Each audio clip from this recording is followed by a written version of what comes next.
to kind of initially provide some definitions of some of our terminology. So how are we defining decolonizing pedagogy?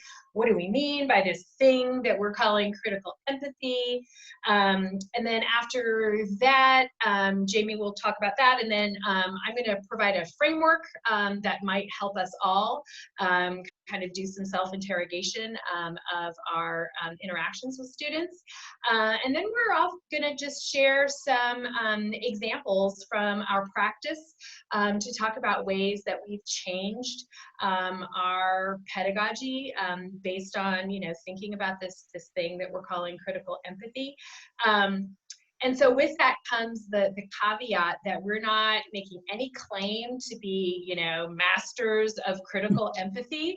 It's absolutely an evolving and emergent kind of process. So to that end, we absolutely are going to create some spaces within our time for conversation with y'all, but we also hope that you'll just utilize the raise hand function. So we're going to be trading off kind of monitoring the participant list and, looking to see for those raised hands or, you could certainly use the comments section. It's a little harder for us to read that.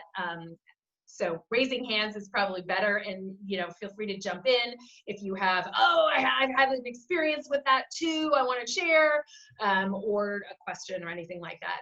We'll do our best to be on top of everything. So with those words, I will hand it over to Jamie. Thank you, Dr. Camfield. I also want to take a moment to acknowledge Dr. Camfield for creating so much space for me to be a co-creator of knowledge this semester. And this presentation feels like a really beautiful culmination of the work we've done together. So I'm very grateful for that. I wanted to start today by talking about what empathy is not. I'm sure we're all familiar with the term and have been involved in talks or seen posts about that difference between sympathy and empathy, right? Empathy being able to place ourselves in the experience of another person. In the context of our pedagogy, though, it's important to remember that empathy is not repressive tolerance. And this is a concept that I learned from reading the book of Kevin Gannon, Radical Hope, a Teaching Manifesto. And he writes here, if we merely proclaim an openness to previously marginalized perspectives without doing the work to bring those perspectives from the margins to the center, then our efforts are incomplete. Moreover, we are letting ourselves and our students down. So I think often when we talk about empathy, and even on a broader lens, talking about integrating equity into our practice. Sorry. You're fine. Often we are only like swapping out our reading lists. We add tokenized scholars of color. We add language that doesn't actually reflect our practice. So we want to talk about empathy in a way that critically engages every element of the course. So our definition that we've been working on over the course of this semester includes centering the experience of students in the decisions around classroom policies and activities. And we're going to provide a couple examples of what that's looked like for both of us today. And one of those examples is creating inviting classroom documents. And we'll talk about invitational theory in just a moment. Part of this, for me personally, has been actively cultivating a brave space where students feel empowered to share their narrative. And sometimes that also requires recognizing when we are wrong, and we have to enter that brave space with our students and face the fact that we don't always have it right, making space for that vulnerability and recognizing that there are times, especially right now, where we are building knowledge with our students rather than just for our students. We think of critical empathy also as an ongoing reflective practice about curricular choices. How do we move from theory into praxis? And part of that, adding the word critical to this definition, is really making space to interrogate where and why empathy is not present in certain institutional spaces. Okay, so invitational theory, I know it's a little bit of a mouthful, but it's a framework that I have found particularly useful as I reflect on interactions that I'm either part of or, you know, either initiating or receiving. And what I appreciate about Perky and Novak's model here is that they break down this notion of putting forth an invitation to students in these four different kind of quadrants, right? As we can provide invitations to students to bring them into learning with us. We can also provide disinvitations to students. And invitations and disinvitations can either be intentional or unintentional. And I think that most of us are pretty aware of intentional disinvitations, right? That's going to be the most like overt, extreme, you know, forms of sexism and racism and those things which really exclude. And, you know, while there certainly are practitioners of, you know, that kind of behavior, you know, it's overt, and so we can acknowledge it when it's happening. And when it's more difficult is when we move into these kind of unintentional zones, right? So if you're experiencing an unintentional disinvitation, that can be the arena of the microaggression. And that is more problematic because it's harder to call out right when it's occurring. I also appreciate, though, Perky and Novak's distinction when they're talking about, you know, the good things, the invitations, where we're inviting students into a learning space with us, because they talk about an unintentional invitation as when we sometimes bring students in and help them feel like they belong and are valued and have voice, but sometimes we don't. And that very inconsistency then can be confusing for students and lead to the same kinds of shutting down that we would see in quadrant 3 or 4. Therefore, Perky and Novak talk about how important it is that we really interrogate every single dimension of our interactions with students, from how we arrange the classroom, to how we compose the language in our syllabus, to how we assess student work, to how quickly we learn students' names and the pronouns that they choose to use, etc. That we need to be really careful in, you know, kind of a 360-degree way, that everything we are doing is opening the door to bringing our students into our space. And so those distinctions have been helpful for me, and in part is a framework that's guided Jamie and me to be thinking about some of those classroom elements. And so Jamie's going to talk about that right now. Yeah, so I wanted to share a little bit of my personal practice and the process that I've developed over this semester working with Dr. Camfield. So I was asking myself, what does empathy look like in practice?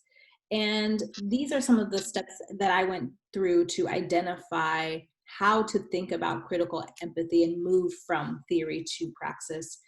So that first point there, identifying the core beliefs about teaching, I wanted to recognize that at my core, I wanted to believe and act upon the idea that students have the capacity and the desire to learn and do well.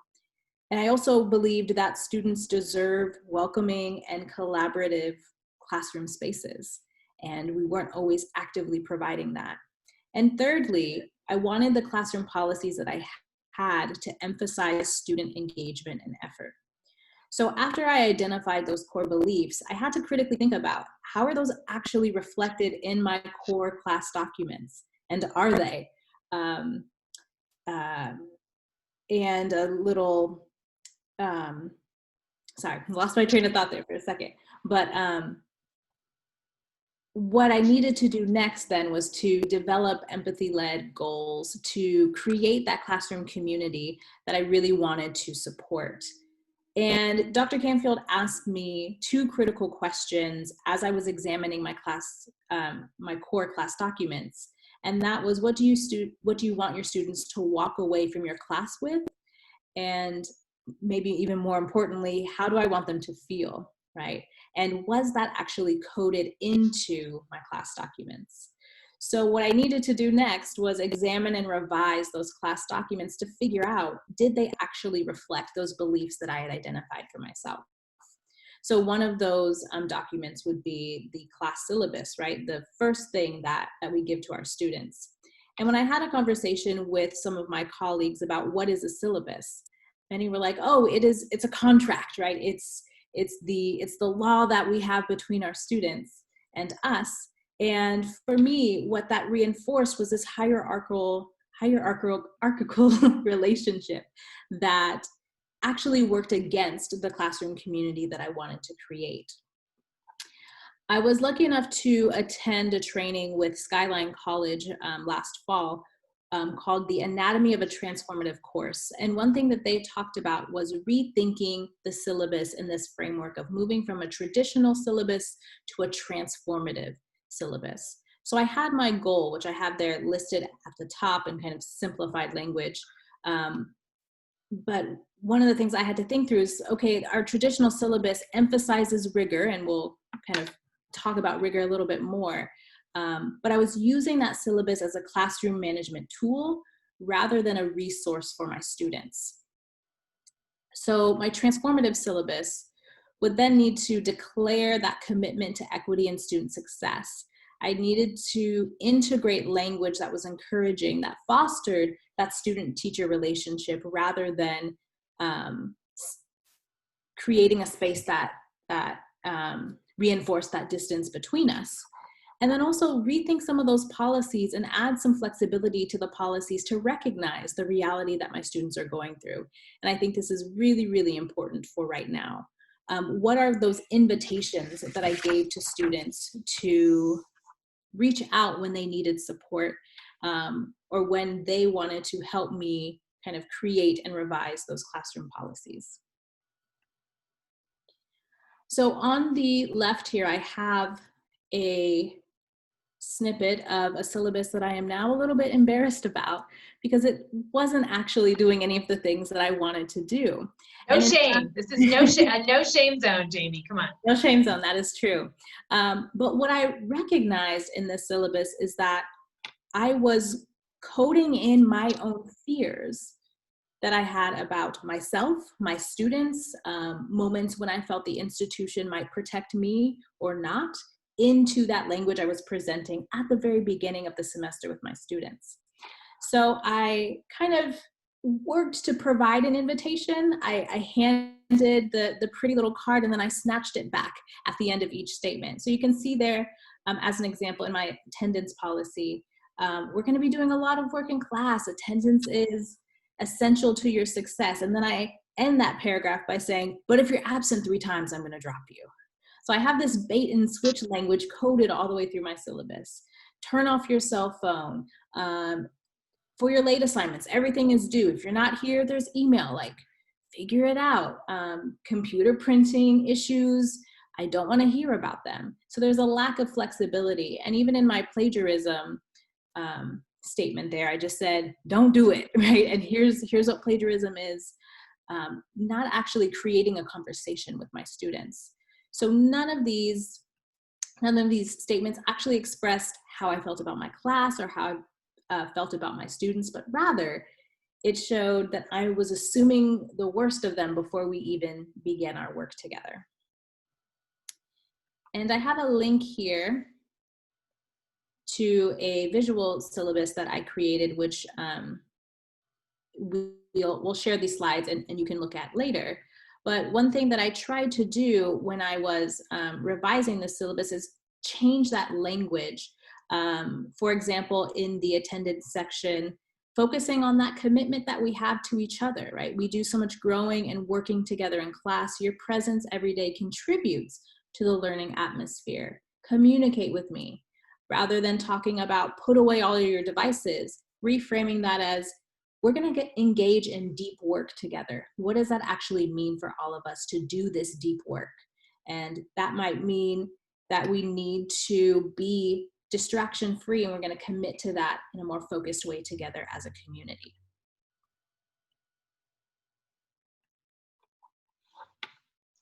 Okay.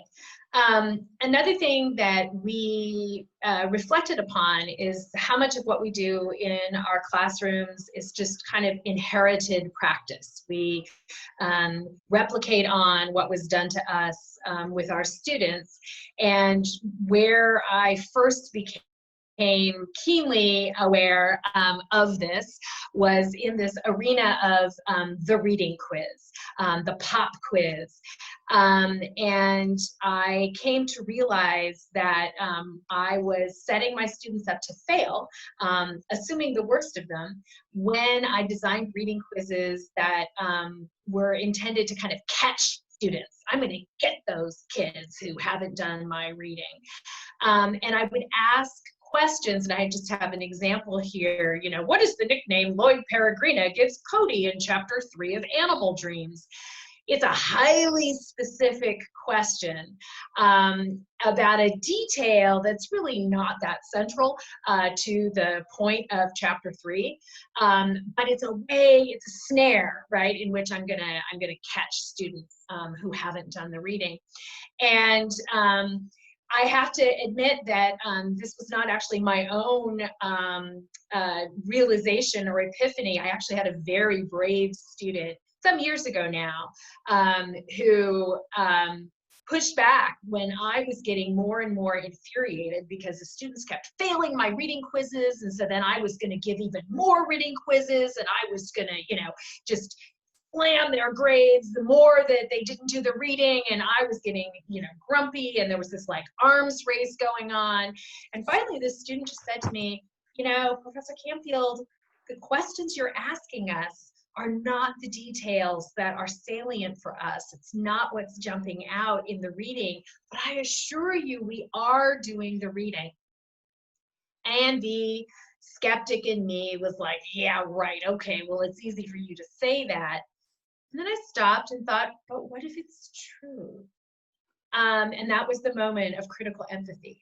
And so then I started asking my questions differently. And I started designing reading quizzes as invitations with much more open-ended kinds of questions. Tell me what you found meaningful in the reading that was assigned for today's class. And not only was it really easy to tell who had done the reading or who hadn't done the reading, often because the students would confess, I'm sorry, I didn't do the reading. And that was fine. But also their experience of the reading and their life as readers was honored. And it kind of created this dialogue space where I could then see what was meaningful for them, and they had multiple meanings across the different students in the class. I could look for patterns and themes. So there was just this opening and richness as opposed to kind of a space where I had controlled what was important in the information that we were going to be engaging with the class. So with that as an example of I needed to challenge inherited practices about how reading quizzes functioned and how they should be structured, we now invite you to participate in a little bit of discussion. We would love to just have you raise hands if we need to go that way, or just unmute and let us see your face or not, depending on how comfortable you are about video. But we would just love to hear your thoughts at this point thus far, as we've talked about syllabus design and quiz design, and just hear some feedback and talk about your experiences. So we'll kind of pause for a moment to let you chew on that and think about what you might like to share.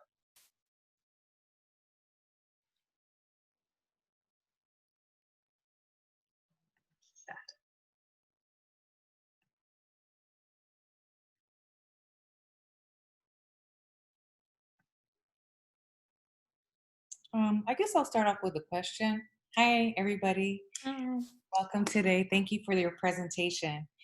So just curious, just to get us started, I guess, what was the motivation to start looking at invitations or disinvitations on, the official types of documents, such as a syllabus? And are there other examples of documents that you might want to discuss in terms of this framework? Thanks, Iris.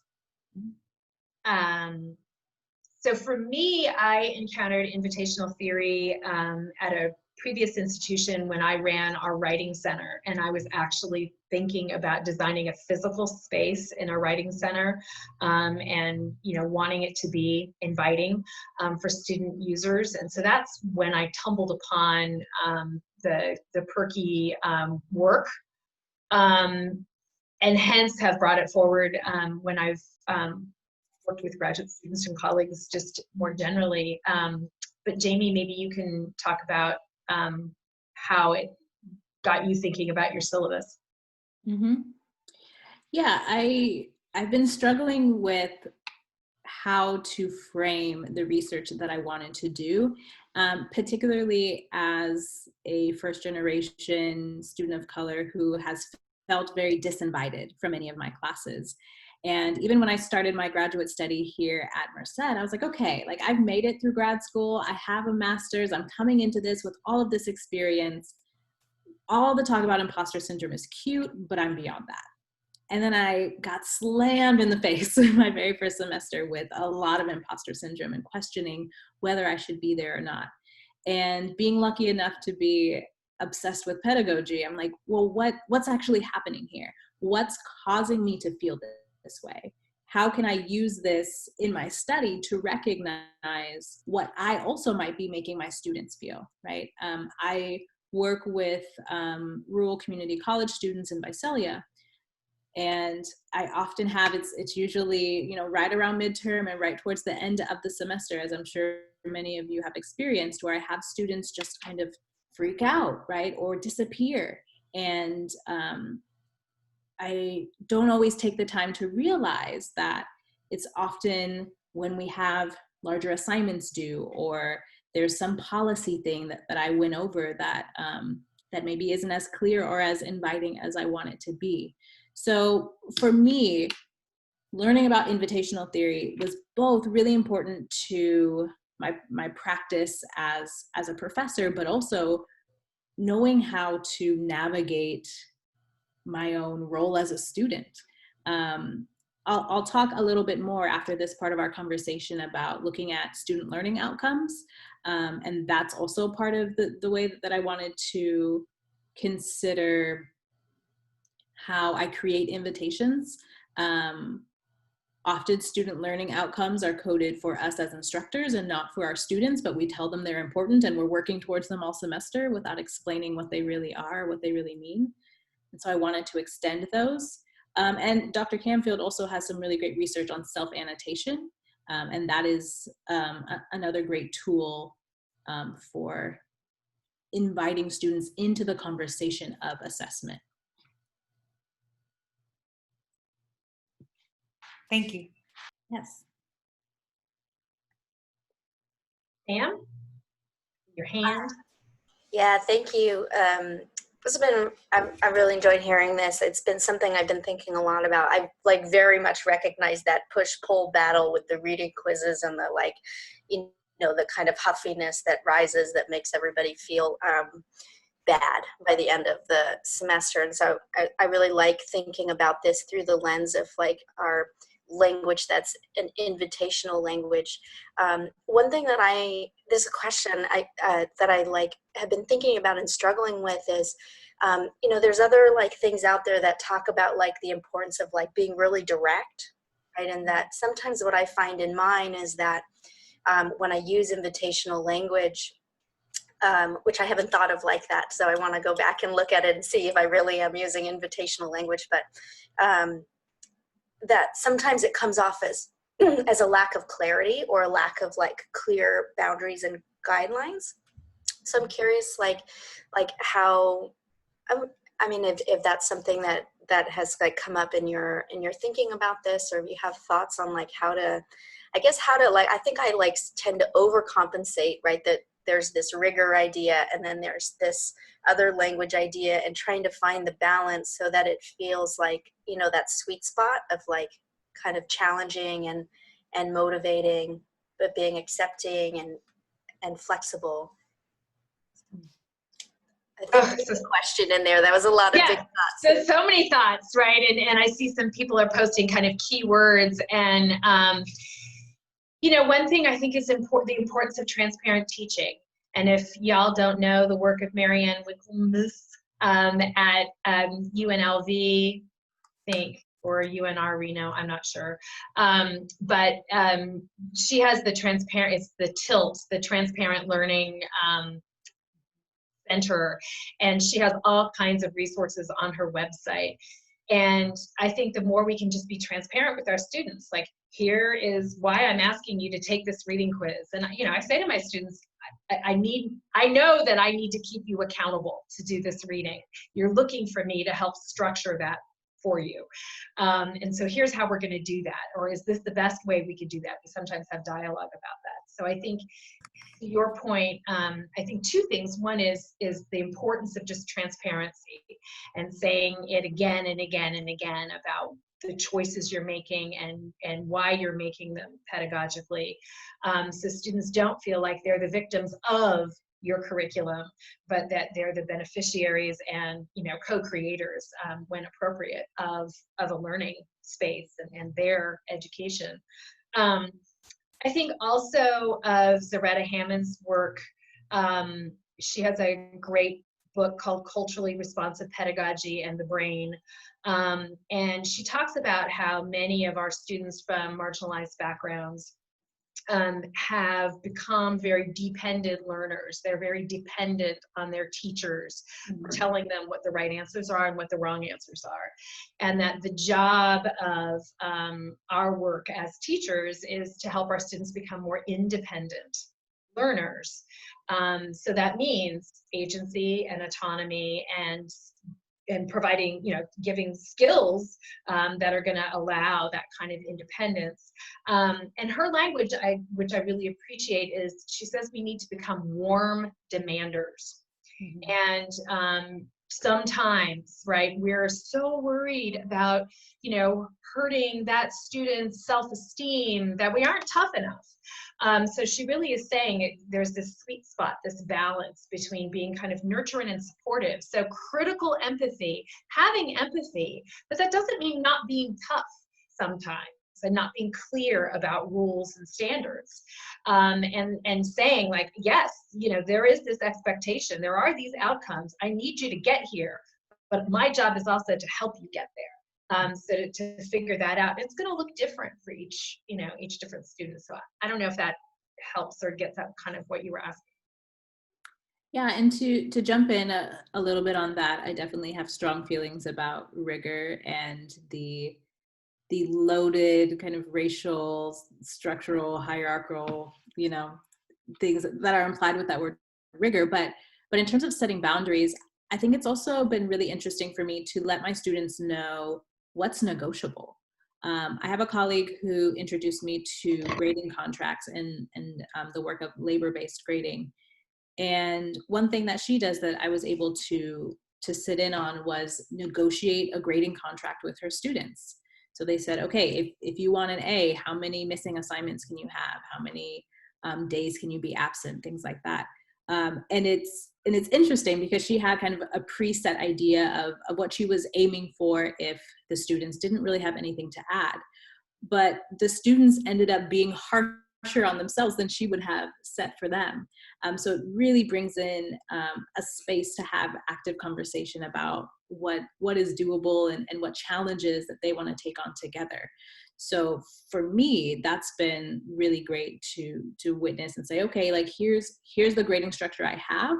This is also a conversation, and let's talk about it, and let's talk about the spaces that we want to create to meet those challenges with each other. So.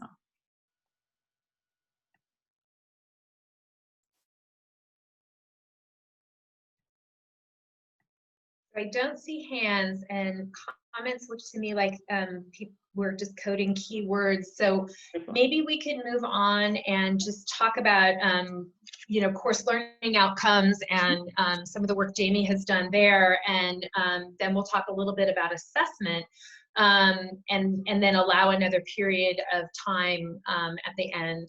Either, you know, maybe we'll set up breakout rooms, or we'll just have more dialogue. Mm-hmm. Perfect. I'm looking for nodding heads. It's very difficult having this screen here, but I'll assume there are nodding heads out there. All right, so one of the things that's I've also worked on this semester is using that critical empathy lens to develop extended student learning outcomes. As I said, Dr. Canfield was really coming through with the questions for me this semester. So we talked about student learning outcomes as, you know, the things that we have to do, right? Things that we decide on as a department, as an institution, that are essential for students to leave the class knowing. But another level of question was, what do I want them to know? How do I think about outcomes in a collaborative way rather than just a performative way? And part of that also goes back to that conversation I was having about my own imposter syndrome and perpetuating this cycle of performance and endurance, not just for my students, but for me as a new professor, right? Let me make sure that I'm doing everything that I need to do. Let me push my students and make sure we get exactly 6,000 words like it says on our course outline, so on and so on. And this just created burnout for me and for my students. And that's something that we are navigating right now more than ever before, right? And part of that struggle is realizing that I hadn't intentionally created a space for us to explore co-creation of knowledge, interdependent learning. How do we work collectively to solve issues and problems? How do we address our failures together so that we can cultivate a resilience and prepare ourselves for that community success? So as I was looking at the student learning outcomes that were provided to me by my institution, I realized that word choice was really important. All of our student learning outcomes started with the phrase, students will demonstrate, right? Again, kind of thinking about that performance and endurance. Instead, I wanted to consider student agency and how students develop academic identity. Those of us who teach in the humanities, I think about it as a lot of the times we're educating the whole person, because there's so much personal reflection, so much positionality that's embedded in lessons in the humanities, that I really also wanted to center the personal growth of my students.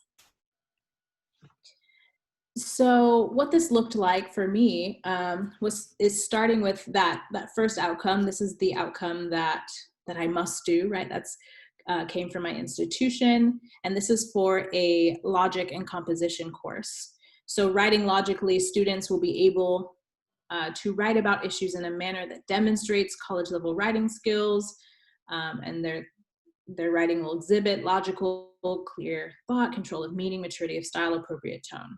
And this is actually one of our more, I would say, accessible learning outcomes, but it still wasn't doing enough for me. So I was like, okay, I'm going to think about this differently from that empathy lens. And I got stuck. I got stuck because I was stuck in that thinking that was given to me by my institution of like, I have to think about it as students giving me something, right? So I had to eliminate that word student even and think about collective pronouns that emphasized the interdependent learning that we were going to do together. So I took one tiny step forward and I said, okay, the class is going to, all together, we're going to explore rhetorical situations through narrative and analytical writing. And by doing that, we're going to gain an understanding of how identity informs our writing and perceived audience, right? Because a lot of that is embedded in the way we talk about logic. That still didn't feel brave enough yet. So I pushed myself a little bit more to think, okay, back to that question of how do I want them to feel? How do I want them to grow as people in the context of this class? Because I have the capacity to do that within the confines of my classroom.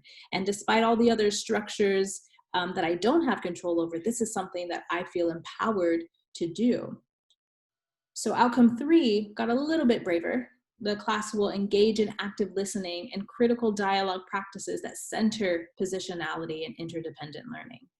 And identifying that as one of our extended student learning outcomes made the conversation about what is active listening, what is critical dialogue, what is positionality, what is interdependent learning at the center of our practice as academics in that classroom. One of the texts that really supported me as I was thinking about how to do this and how to create this language is Bell Hooks' Teaching to Transgress, which I hope many people are familiar with. She says, as a classroom community, our capacity to generate excitement is deeply affected by our interest in one another, in hearing one another's voices, in recognizing one another's presence. So that for me was key to creating that sense of community and that responsibility to each other, especially in a logic class where students are having to confront and deconstruct essential truths that they might believe about the world. And I am presenting them with ideas that might go against what they believe to be those essential truths, those truths that come from cultural beliefs or religious beliefs or moral beliefs from their families, right? How do we create that space where it's okay to explore those and question and figure out who we are and redefine ourselves in this space? Do you want to say, before we go to that, back to the CLOs, do you want to talk a little bit, Jamie, about what you did with your students in your writing class, where you invited them to break apart your learning outcomes and talk about how they were defining the key terms? Or did I just say it? I don't know. I just wanted to say more about it. Yeah, sure. One of the activities that we did together this semester that I was exploring under the advisement of Dr. Camfield was taking apart my rubric. And I built a rubric based on those initial learning outcomes given to me by my institution. And so I created some columns, right? Here's our 3 learning outcomes that we're working on this semester. What do these mean in terms of our essays? Like when I go to grade your essays, if I'm grading them based on these outcomes, how do we as a class come to an agreement about what these actually mean? So students had the opportunity, I put them into groups and gave them each an outcome, and they had to deconstruct, okay, what does maturity of style mean to us? What does appropriate tone actually mean to us? Especially when we're talking about things like code switching and code meshing, right? What is a lucid argument? And having to decode those things and define them together, hopefully gave them a sense of agency in how we were working on assessment together. Okay. Yeah, and I just thought that was brilliant to really invite students and partners of that. I fear that assessment is a place where some of our more colonial or colonized practices really come through. And I think that part of that comes from the failure on our parts to really reflect on what we mean by rigor. And, you know, we alluded to that earlier in this time together today, but I think sometimes when we use the word, you know, rigor, everybody wants their class to be rigorous. And, you know, I envision this like weightlifter with this like 400-pound, you know, weight that they're just struggling under, and maybe they're going to, you know, break under the weight of this rigor, or maybe, you know, like the austerity and severity of like a Midwest winter, you know, rigor, right? Like, what do we mean by rigor, you know, in our classrooms? And I ask that as a genuine question, and I hope we can actually have some dialogue about that. And, you know, Gannon, in that the book Radical Hope that Jamie referenced earlier, you know, he does talk about, like, too often we are defining learning as endurance. You just made it through the semester and you may barely be, you know, may barely survive. And I think part of what feeds into that is when we have hierarchical structures where the professor determines the outcomes in advance, and the outcomes are demonstrated, proficiency is demonstrated through a single performance, or maybe 3 papers over the course of the semester, or whatever it might be, but it's very much a single snapshot of a student's capacity to perform according, or jump through the hoops that the professor has deemed as the right hoops to jump through. And so certainly in workshops that I have conducted, in writing that I've done, I've suggested that we think about rigor as the thing that builds learning muscles for our students. So going back to kind of that warm demander idea, right? The thing that's challenging enough, it's enough adversity, right, to give our students something to kind of have to flex in the face of. It's not so easy that they're not building any kind of muscle, but it's not so much that they're crushed underneath it, but just enough challenge, right, that our students are going to have this learning muscle development. And I think in order to achieve that, in addition to asking our students to have certain performances, indicators of their learning, we also may want to try to look more at their learning process. And, some of you have maybe heard me talk about, honoring students' invisible learning, asking students to annotate their homework assignments or their lab reports or their essays, to kind of just talk about, like, here I was trying out this thing, and here's where I got stuck. So kind of using marginal space in their work to provide some commentary and enter into dialogue. And I have found that just a transformational tool, because I really have come to appreciate so much more about my students' learning. And I'm not making grumpy assumptions about their lack of effort, because I can see their effort, and I can see precisely, where they struggled and where they triumphed. And the other thing is, often we think of assessment and outcomes as something that's predetermined at the beginning of the semester, which really, again, gives all of the agency to the professor. And so I also really appreciate the scholarship that's done around this idea of emergence and emergent outcomes, and actually not knowing at the beginning of the semester what all of the learning is going to look like, and spending some time then at the end of the course to have conversation with your students. What did you learn? What was and I'm having my students actually do at 1 o'clock today. They had to turn in their learning reflection for this semester, and I said, this is your opportunity to tell me the invisible learning that I may not have seen in your oral participation and in the papers you turned in. Tell me about that. And so creating a space for that. And, in light of COVID, I think there's been a lot of learning that has emerged, right, this spring. I know I, as an instructor, have discovered some things that I really appreciate, being able to be open to that knowing and to that unfolding, and to not have knowledge as something that's finite and understood by at least me at the beginning of the semester.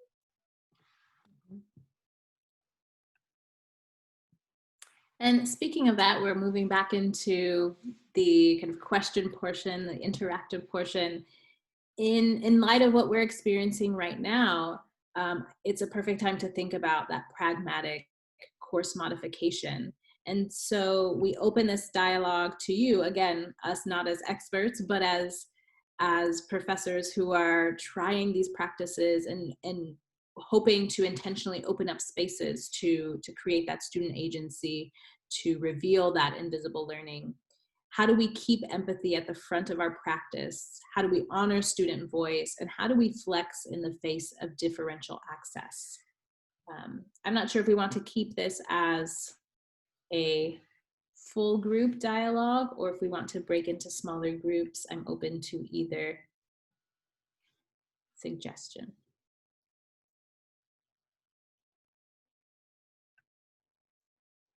If anyone wants to jump in conversation or in chat, we are here.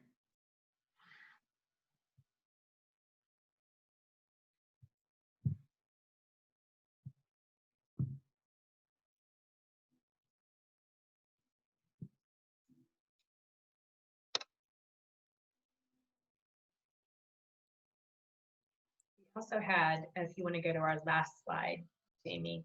I Yeah. just saw a general discussion on the chat. Okay. Thank you. Yeah, so we have some So questions. yeah, so this is actually then more general discussion, our final slide here, right? You know, how might you incorporate critical empathy in your teaching practice, and maybe what has held you back?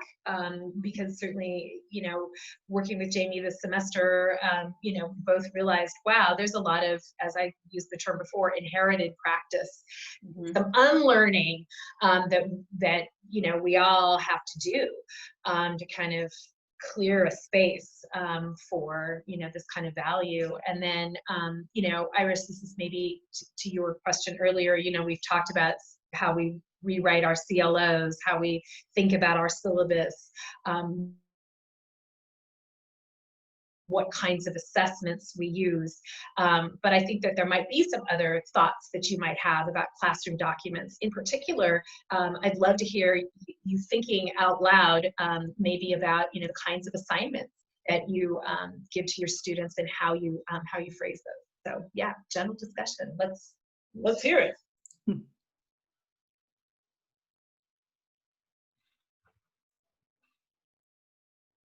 Or questions. And thank you, Iris, for putting all of those key terms there for us in the chat. I really appreciate. She's quicker than me, actually. I was like, oh, let me put that in there. Boom, it's already there. Yeah, no, this is a really interesting presentation, a lot of interesting ideas circulating. And thank you so much again for taking the time to present your research to us, to bring this into your classroom. I think it's really timely. And it makes me really happy because I think, you know, it's a movement that's growing, and to see graduate students doing this work and being supported is awesome. I guess, you know, one question to think about is the way in which, you know, the practice of reflection on documents can take place. So for those of us who are just starting to think about what does it mean to have a colonized documents like in the classroom, like how do we position ourselves to start questioning something that we've been so used to for a very long time? So I don't know if we could discuss, what does that process look like? I think some of what I have found helpful is actually, you know, we ask our students to peer review each other's papers, for example, for those of us who teach writing. But we rarely peer review each other's assignments or have each other look at each other's syllabi. And so I think it can be helpful to pair up, you know, find a critical friend who can, you know, kind of imagine yourself, and this is, you know, I've been in a position where people have sent me, you know, can you take a look at my assignment and just let me know what assumptions I might be making, you know, look at, and it's helpful, you know, when that comes from like an engineering professor, like that's not my field. So I really am novice eyes, and I can approach something like, if I were a student, you know, I would be confused about this, or, you know, I don't understand this instruction, or what kind of knowledge are you assuming that I have before I encounter, you know, the work that you're asking me to do, or et cetera. So that's one tip, right, might be, is to just, you know, pair up, or, you know, I used to have some syllabus, we kind of, we didn't call it a boot camp because that sounded so military, but kind of a, you know, jamboree before every semester, you know, where we would kind of get together and peer review each other's syllabi and assignments. And, you know, it was just a way, you know, to create that kind of dialogue. I definitely agree. Having communities of practice has been really, really essential for me. Working in the community college system, many of you might know that there's been a lot of changes, right? We've gotten rid of remedial courses, and now we're trying to figure out how do we restructure our transfer level courses and now our new co-requisite courses to meet the needs of students. And that means talking about student affective domain in a way that is real, right? That's not just, okay, you know, like let's assume that many of our students don't know where the library is, and let's add where the library is to the syllabus. It's like, no, some of our students are actually nervous about being in those spaces. Some of our students come in with certain beliefs about the limits of their own capacities, right? How do we talk about these things in a more critical way? So having those spaces, those communities of practice has been very essential for me. I see a question in the chat, and then I also see a hand raised. The question in the chat we have from Carrie and also Sam is gender dimension to this topic. Would either of you be willing to expand on that question a little bit more, either in the chat or via voice? Hi, this is Carrie. Yeah, I just, I noticed that when I see the participants, it seems that most of those on this Zoom call identify as women. And I just wondered, is there, certainly for interest in the topic, it seems that there's more, for those who identify as women seem to be more interested in this session in particular today. I don't know if that's due to schedules or whatever. Mm-hmm. But then also just an experience of students in the class where kind of interpretations of those different syllabi kind of from different gendered perspectives. I could imagine that there could be, an element of that to it. I'm curious about that. I like that. It could be scheduling or whatever. maybe whatever, right? I certainly know, and I can speak just personally, right? As a woman, as a short blonde woman in the academy, who has felt at times that I've had to fight to kind of claim a space to talk about students' feelings, and that actually matters. Like I've been really pleased that I have an arsenal now of research at my back that I can cite in this battle, right? Which is just terrible language that we have. And I do think that those of us who, may identify as women, to claim, I hate to say legitimacy, but I think there is that institutional culture that we need tools to push back against. And I don't have it at my fingertips, but you're welcome. Anyone can email me and I'll send it to you. There's a wonderful essay talking about, kind of feminist, writing instruction, and just talking about asking students to write an argumentative essay, or argument just in general, depending on, in any discipline, is kind of the quintessential patriarchal model, right? The ideas in my brain are going to colonize your brain, and if I'm successful, I'll take over your thinking with my ideas. And the authors of the piece, I mean, it was just like, oh my God, when I discovered this, it hadn't even occurred to me because it was such a commonplace in my discipline. Of course, we have to know the 5-paragraph essay, and ideally the 5-paragraph argumentative essay. And we have to have logical argument, to go back to Jamie's, struggle with having to teach this logic course semester.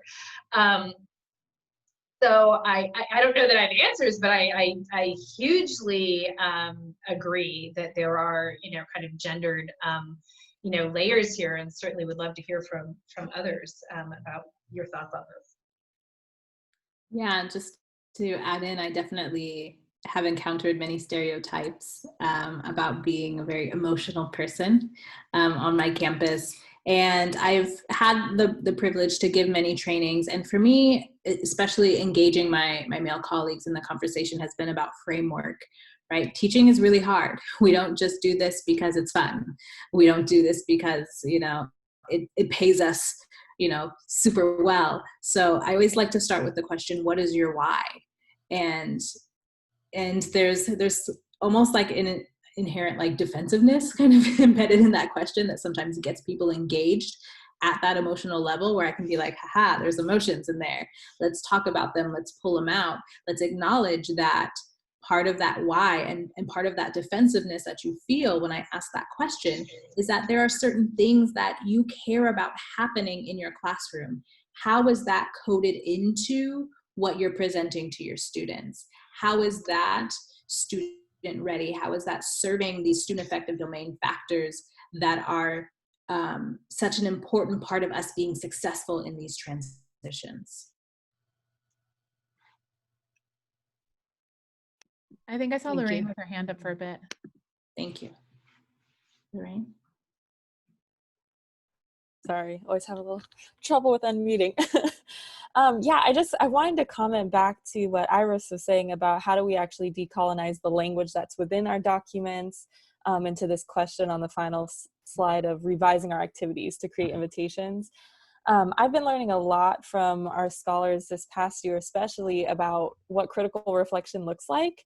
I know with my team, we have always put critical reflection at the forefront of any assignments we do. Like, how do we make sure that this is an open response, that we really provide just space for students to tell us whatever that transformative experience or perspective shift or growth has been.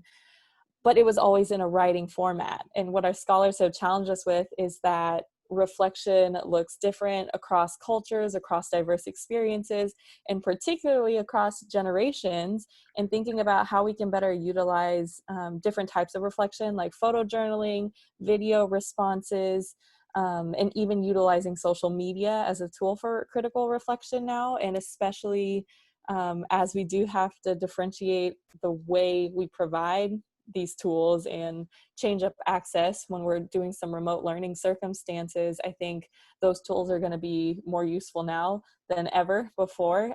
So we're trying to revise some of our activities within our syllabus to say these are the questions, guided questions that we want you to answer. This is what we're looking for, but you can answer kind of in whatever way is reflective to you, whether that's taking a picture of multiple experiences that came together for you, writing, poetry, and just a variety of formats. And I know that doesn't work for every course because some of the things we're assessing are different, but for us, when we're usually assessing just students' growth overall and their understanding of social justice, that's something we're working to improve. So I just appreciate so much everything y'all have said in this conversation and that everybody has commented, because